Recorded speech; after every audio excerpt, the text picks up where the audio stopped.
मेरे 80% नहीं आए तो सम्मान समारोह में कैसे पहुंचूंगा। कोटा में कितने लोग गलत काम कर लेते हैं। एक बच्ची छत से कूद गई थी, रिजल्ट आने से पहले ही नदी में जंप लगा दी उसने।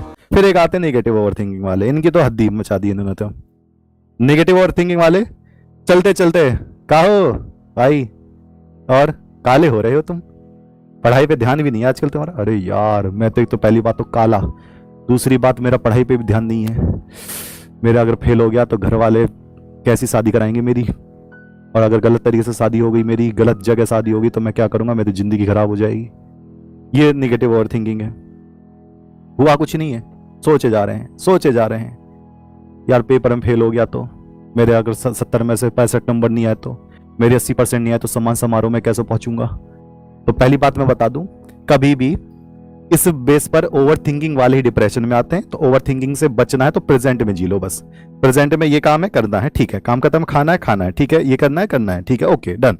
प्रोग्रामिंग दिमाग में सेट रखो कि भाई 90% लाने हैं, ओके डन। बाकी तो अविनाश भैया हैं ही, वो सब संभाल लेंगे आगे चल के, जो भी कंपटीशन जो भी देना है सारी इंफॉर्मेशन उनके पास है। तो ये बात आपको समझ के चलनी होगी। तो ओवर थिंकिंग से ऐसे बच लो कि प्रेजेंट के ही काम कर लो, प्रोग्रामिंग एक बार सेट कर लो, ठीक है, एक्स्ट्रा कुछ सोचने नहीं है। यही ओवर थिंकिंग वाले बच्चे डिप्रेशन में चले जाते हैं और गलत सलत काम कर लेते हैं। कोटा में कितने लोग गलत काम कर लेते हैं, यही ओवर थिंकिंग वाले। एक बच्ची छत से कूद गई थी, पता क्या सोचकर, उसका नीट में सिलेक्शन नहीं हुआ और वो बस सोचती रही कि अगर अब घर पे क्या सोचेंगे, तो 2 साल से मैंने नीट दिया, समाज क्या सोचेगा। समाज कुछ नहीं सोच रहा, फिर भी वो सोच रही है समाज क्या सोचेंगे, रिश्तेदार अब तो मेरी मम्मी को ऐसे बोलेंगे तुम्हारी लड़की तो नालायक है, अब मैं क्या बताऊंगी घर पे कि मैं तो नीट में हुआ नहीं, मैंने कितने पैसे खर्च कर दिए, वो कूद गई। सोच के देखो कितना डेंजर काम था, और उसने अपने प्राण छोड़ दिए सिर्फ इसी ओवर थिंकिंग की वजह से।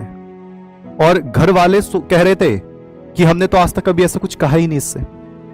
एक ओवर थिंकिंग का एक और केस बताता हूं, ऐसा कोई ना करे कभी भी, क्योंकि जिंदगी इस अंकों से कहीं ज्यादा अच्छी है।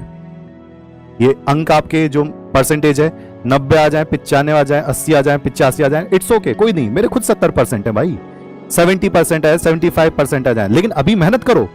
ऐसा नहीं है कि वो आएंगे नहीं, आएंगे, नहीं आते इट्स ओके, ठीक है।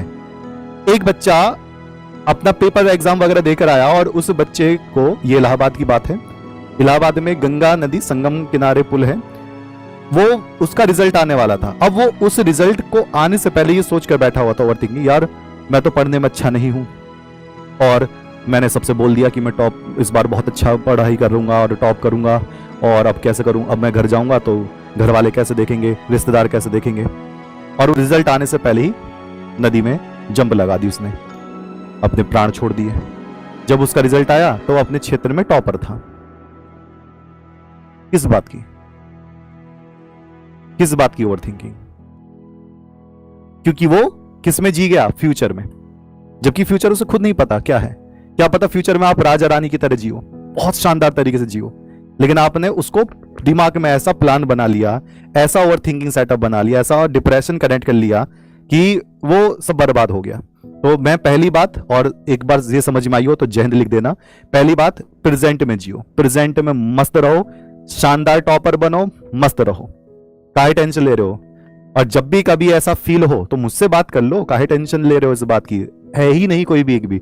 आप अपने घर में मम्मी पापा से नहीं कह पा रहे हो, मुझसे कहो आकर, ठीक है, मैं यहां पर हूं, ठीक। तो ओवर थिंकिंग नहीं करना है, प्रेजेंट में रहना है, पॉजिटिव हो चाहे नेगेटिव हो, रहना है मस्त मोला की तरह, न्यूट्रल रहना है, दम लाए काम करना है, टॉपर बनना है। क्योंकि हमेशा एक योद्धा वही होता है जो काम करता है, सोचता कम, अपनी रणनीति बनाता है, कूद जाता है मैदान में, कूद जाता है जंग में, और दुश्मनों के छक्के छुड़ा देता है। लेकिन ऐसा कोई योद्धा आपने नहीं देखा होगा कि तलवार भी वहीं रखी हुई है और सोचे जा रहा है कि अब मैं उतरूंगा तो उसको मैं मार दूंगा, उसको ऐसे कर दूंगा, इसको ऐसे कर दूंगा। कुछ नहीं होता, सोचने से बस प्रोग्राम बनाओ, सोचो, बहुत ज्यादा मत सोचो, आराम से काम करो। तो डिप्रेशन का शिकार नहीं बनना है, तो इस बात को ध्यान रखना है। कभी भी ऐसा लगे, अपने से किसी भी दोस्त से बात करो, किसी अपने भाई से बात करो, मम्मी पापा से बात करो, ठीक है। और मैं पेरेंट्स से भी हाथ जोड़कर विनती कर रहा हूं कि जो बोर्ड एग्जाम का टाइम है या किसी भी एग्जाम का टाइम है, तो बच्चों के साथ कुछ ना कुछ टाइम जरूर बिताएं, उनको जरूर देखें कि वो किस स्थिति पर काम कर रहे हैं, क्योंकि कभी कभी बच्चा भी अकेला होता है, वो सिर्फ पढ़ रहा होता है, मम्मी पापा तो कहते हैं कि